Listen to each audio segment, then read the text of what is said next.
तो चलिए आज एक ऐसी कहानी सुनते हैं जो उम्मीद और माफी के सारे दरवाजे खोल देती है। ये कहानी है एक ऐसे शख्स की जिसका दिल आप समझिए पत्थर हो चुका था। एक दो नहीं, पूरे 99 लोगों का कत्ल किया था उसने। सोच सकते हैं, न किसी की जान की परवाह, न अपने अंजाम का कोई डर। लेकिन फिर एक दिन अचानक उसके दिल में एक सवाल उठा। इतने गुनाहों के बोझ तले उस पत्थर दिल में उम्मीद की एक हल्की सी किरण जागी। तो बस यहीं से शुरू होता है कहानी का पहला हिस्सा। वो आदमी निकल पड़ता है अपने उस एक सवाल का जवाब ढूंढने। अब देखिए, उसे दो बिल्कुल अलग अलग मशवरे मिलते हैं। एक उस आदमी से जो दिन रात इबादत तो करता था पर उसके पास इल्म नहीं था, और दूसरा एक आलिम से जिसके पास इल्म की दौलत थी। एक जवाब जो उसे सीधा मायूसी के अंधेरे में धकेलता है और दूसरा जो उम्मीद की रोशनी दिखाता है। और उस पहले जवाब का असर बहुत बुरा हुआ। उसके दिल में जो थोड़ी नरमी आई थी वो फिर से सख्त हो गई, और गुस्से में आकर उसने उस इबादत करने वाले का भी कत्ल कर दिया। अब गिनती पूरी हो गई, 100। लेकिन उसने हार नहीं मानी। 100 कत्ल करने के बाद भी उम्मीद की वो जो छोटी सी किरण थी ना, वो बुझी नहीं थी। और अब वो निकल पड़ता है एक नए सफर पर, एक ऐसा सफर जो सिर्फ जिस्म का नहीं, रूह का भी था।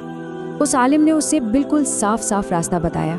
कहा, पहला काम, इस बुरी जगह को, इस गुनाहों की जमीन को छोड़ दो। फिर एक ऐसी जगह जाओ जहां लोग अल्लाह को याद करते हैं, उसकी इबादत करते हैं, और अपनी तौबा का सफर वहीं से शुरू करो।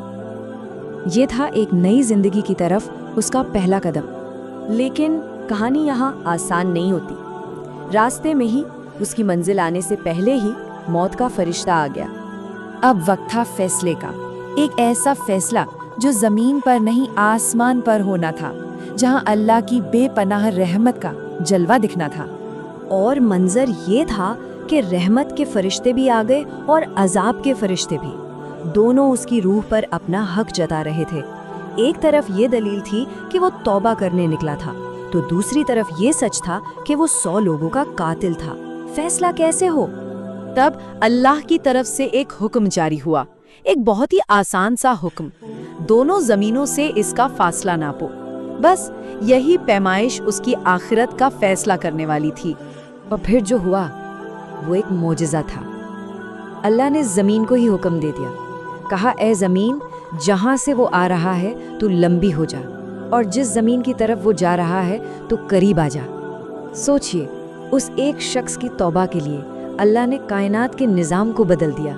और नतीजा जब फासला नापा गया तो वो तौबा वाली जमीन के एक बालिश ज्यादा करीब पाया गया। बस उसे माफ कर दिया गया। 100 कत्लों का गुनहगार अल्लाह की रहमत से बख्श दिया गया। तो यहाँ एक सवाल पैदा होता है जो इस पूरी कहानी का निचोड़ है। अगर 100 लोगों के कातिल को माफ किया जा सकता है, तो फिर हम अपने छोटे मोटे गुनाहों पर इतने मायूस क्यों हो जाते हैं? अब इस कहानी की रोशनी में जरा अपनी जिंदगी पर नजर डालते हैं, खास तौर पर उस एक पुकार पर जिसे हम रोज सुनते हैं और रोज नजरअंदाज कर देते हैं। जरा सोचिए, सुबह आंख खुलते ही सबसे पहले हाथ कहाँ जाता है? मोबाइल फोन पर। Notifications, message, social media scrolling, ये सब हो जाता है। लेकिन फज्र की नमाज, उसका क्या? वो तो कब की कज़ा हो चुकी होती है, या हम आलस में उसे छोड़ देते हैं। और फिर हम ही शिकायत करते हैं कि जिंदगी में सुकून नहीं है, दिल में अजीब सी बेचैनी रहती है। कभी सोचा है कि सुकून तो हमें बुला रहा था, लेकिन हम उस जगह गए नहीं जहाँ सुकून मिलता है? अजान की आवाज़ ये सिर्फ नमाज के वक्त का ऐलान नहीं है, ये अल्लाह की तरफ से एक डायरेक्ट मैसेज है, एक पैगाम है। सब कुछ छोड़ दो और मेरी तरफ आ जाओ। हय्या अलस सलाह, हय्या अलल फलाह, आओ कामयाबी की तरफ। लेकिन इस दावत के जवाब में हमारे पास क्या होता है? यही बहाने। बस 5 मिनट और सो लो, अभी तो बहुत काम है, चलो बाद में पढ़ लूंगा। और इन्हीं बहानों में वक्त हाथ से निकल जाता है। जरा एक पल के लिए सोचिए, अगर अल्लाह एक तौबा करने वाले कातिल के लिए जमीन के फासले बदल सकता है, तो क्या वो हमारी जिंदगी नहीं बदल सकता?